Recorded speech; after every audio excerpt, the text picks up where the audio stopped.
Good morning, everyone. So I'm going to start with the Brahman bulls, which was class 22.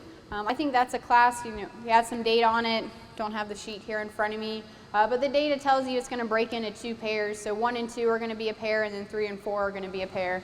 When you turn to the class, you should quickly find that the 3 and 4 are probably going to be the two bulls that go towards the top, and 1 and 2 are going to be the two bulls towards the bottom. So we'll end up with a big cut there in the middle, but when you study those pairs, I think there's some things that you can do, but we're going to elect to go ahead and start with the number 4 bull. I think that's the one that's just the most complete. He's really sound in his structure, really expressive when you study him in his muscle shape, really bold there through his rib, and then step off from the side, and he gives you a really nice balanced look. I think he's the one who's the most complete, and he just puts all of his pieces together really well.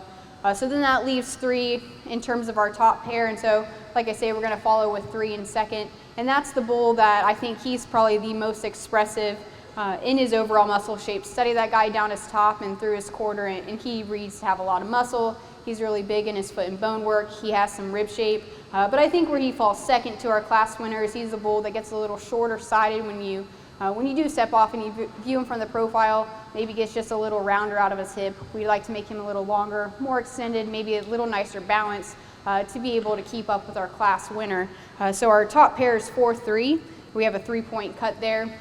Then we end up with a 5-point cut in the middle, and as we work into the bottom pair, I think there's some different things that you can do. We went ahead and went with the number 1 bull. He's the one, he's a little easier fleshing, he's deeper and softer sided.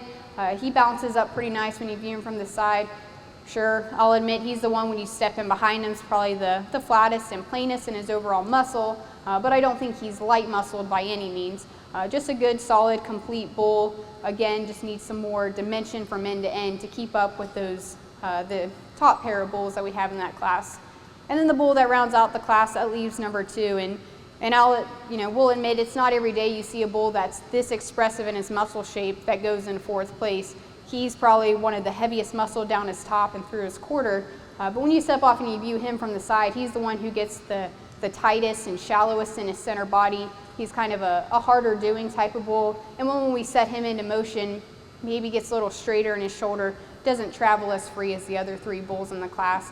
So we found him to go last. So we placed the Brahman bulls, class 22, 4-3, 1-2, with cuts of 3, 5, and 4.